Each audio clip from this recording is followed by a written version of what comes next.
आपल्या YouTube channel रँकअप MPSCवर तर सध्या आपण स्टेट बोर्ड सिरीज घेत आहोत आणि या स्टेट बोर्ड सिरीजमध्ये आपण इयत्ता 11वी आणि इयत्ता 6वीचा इतिहास कंप्लीट केलेला आहे आणि सध्या आपण इयत्ता 12वीचा इतिहास बघत आहोत आणि हे आपलं 5वं लेक्चर आहे इयत्ता 12वीच्या इतिहासाचं।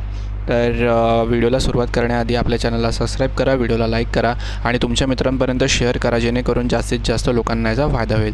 चला सुरू करूया। या व्हिडिओमध्ये आपण आधुनिक भारताच्या जडणघडणीत 19वे आणि 20वे शतक हे अत्यंत क्रांतिकारी मानले जायचे आणि ते कसे हे बघणार आहोत आणि या कालखंडात केवळ राजकीय चळवळीच नव्हत्या घडल्या तर त्याहूनही महत्त्वाचे म्हणजेच आपल्या देशाचे वैचारिक आणि सामाजिक पाया बदलला होता। आणि आजच्या या सादरीकरणात आपण अभ्यासणार आहोत की भारत सामाजिक व धार्मिक सुधारणा कशा झाल्या भारतात आणि आपण पाहणार आहोत की कशा प्रकारे अंधश्रद्धेच्या गर्तेत अडकलेल्या भारतीय समाजाला विवेकवाद, समता आणि मानवी मूल्यांची नवी दिशा मिळाली आणि महाराष्ट्रातील थोर समाजसुधारकांनी यात कसे अद्वितीय योगदान दिले। तर चला सुरू करूया आपल्या व्हिडिओला। या सुधारणा पर्वाची मुहूर्तमेढ रोवली ती आधुनिक भारताचे जनक मानल्या गेलेल्या राजा राममोहन रॉय यांनी। त्यांच्या स्वतःच्या वहिनीला सती जावे लागले होते, ज्या घटनेने त्यांच्या मनावर तीव्र आघात झाला। त्यांनी हिंदू धर्मग्रंथाला सखोल अभ्यास करून ते सिद्ध केले की सती जाणे हे कुठलेही धर्मकर्तव्य म्हणून सांगितलेले नाही आणि त्यांच्या याच अथक प्रयत्नांमुळे अखेर 1829मध्ये लॉर्ड विल्यम बेटिंकने सती प्रथा बंदीचा ऐतिहासिक कायदा केला। राममोहन रॉय यांनी केवळ प्रथांवरच प्रहार केला नाही तर 1828मध्ये ब्राह्मो समाजाची स्थापना केली आणि हा समाज स्थापन करून एकेश्वरवादाचा पुरस्कार केला आणि मूर्तिपूजेला विरोध दर्शवला। आंतरराष्ट्रीय घडामोडींवर बारीक लक्ष ठेवणारे ते पहिले भारतीय उदारमतवादी विचारवंत होते। राजा राममोहन रॉय यांच्या कार्यानंतर संपूर्ण भारतात विविध संस्थांनी धार्मिक व सामाजिक सुधारणेची चळवळ हाती घेतली। महाराष्ट्रात आत्माराम पांडुरंग आणि न्यायमूर्ती दांडे यांनी प्रार्थना समाज स्थापन केला। त्यांनी समाजप्रबोधनासाठी रात्रशाळा आणि अनाथालय सुरू केले। उत्तर भारतात स्वामी दयानंद सरस्वती यांनी 1875मध्ये आर्य समाज स्थापन करून वेदांकडे परत चला असा संदेश दिला। त्यांनी जातीभेद नाकारून स्त्री शिक्षणाचा पुरस्कार केला। तर दुसरीकडे स्वामी विवेकानंदांनी 1897मध्ये रामकृष्ण मिशन स्थापन केले। त्यांनी मानवसेवा ही खरी ईश्वरसेवा हा विचार मांडला आणि तरुणांना ध्येय प्राप्त होईपर्यंत थांबू नका असा सिंहगर्जनेसारखा उपदेश दिला। आता आपण वळत आहोत महाराष्ट्रातील सामाजिक क्रांतीच्या सर्वात महत्त्वाच्या अध्यायाकडे म्हणजेच सत्यशोधक समाज। 24 सप्टेंबर 1873 रोजी महात्मा ज्योतिराव फुले यांनी पुण्यात सत्यशोधक समाजाची स्थापना केली। वेदांचे श्रेष्ठत्व नाकारून माणसांची बुद्धी आणि विवेक हाच अंतिम सत्य शोधण्याचे साधन आहे हा विचार त्यांनी मांडला। सर्वात महत्त्वाचे म्हणजे ज्योतिराव आणि क्रांतिज्योती सावित्रीबाई फुले यांनी तत्कालीन कर्मठ समाजाच्या अतोनात छळ सहन करूनही स्त्रियांसाठी पहिली शाळा सुरू केली। त्यांनी खऱ्या अर्थाने भारतातील स्त्रीमुक्तीचा आणि शूद्र अतिशूद्रांच्या शिक्षणाचा पाया रचला।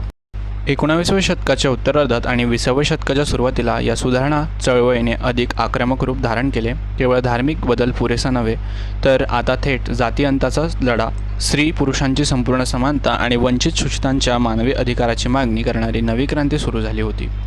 या युगात वेगवेगळ्या क्षेत्रातून क्रांतिकारक विचार समोर आले। मुस्लिम समाजात आधुनिक शिक्षण आणि विज्ञान रुजवण्यासाठी सर सय्यद अहमद खान यांनी 1875मध्ये अलीगड येथे मोहम्मदन अँग्लो ओरिएंटल कॉलेज सुरू केले। तर दुसरीकडे ताराबाई शिंदे यांनी आपल्या स्त्री पुरुष तुलना या ग्रंथातून थेट पुरुषसत्ताक विचारसरणीला आव्हान दिले। पुरुषप्रधान संस्कृतीला थेट छेद देणाऱ्या त्या भारतातील पहिल्या जहाज स्त्री विचारवंत ठरल्या। याच काळात महर्षी विठ्ठल रामजी शिंदे यांनी डिप्रेस क्लासेस मिशनची स्थापना करून वंचित वर्गाच्या शिक्षण आणि प्रगतीसाठी तसेच अस्पृश्यता निर्मूलनासाठी आयुष्य वेचले। आता बघूयात भारतातील सामाजिक सत्तेच्या लढ्याला सर्वात मोठे नेतृत्व दिले ते म्हणजेच युगपुरुष डॉक्टर बाबासाहेब आंबेडकरांनी। त्यांनी बहिष्कृत हितकारणी सभा स्थापन करून वंचितांना शिका, संघटित व्हा आणि संघर्ष करा हा जगप्रसिद्ध मूलमंत्र दिला। महाडचे चौदार तळे सत्याग्रह आणि नाशिकचा काळाराम मंदिर सत्याग्रह याद्वारे त्यांनी अस्पृश्यतेला आवाहन दिले आणि मानवी हक्क प्रस्थापित केले। प्रबोधनासाठी त्यांनी मूकनायक, बहिष्कृत भारत आणि जनता यांसारखी वृत्तपत्रे चळवळीचे हत्यार म्हणून वापरली। पुढे त्यांनी भारतीय संविधानाचे शिल्पकार म्हणून देशाच्या लोकशाहीची आणि समतेची पायाभरणी केली। आता बघूया तामिळनाडू व राष्ट्रीय पातळीवरील लढा। हा लढा केवळ महाराष्ट्रापुरता मर्यादित नव्हता तर त्याचे पडसाद राष्ट्रीय पातळीवर उमटत होते।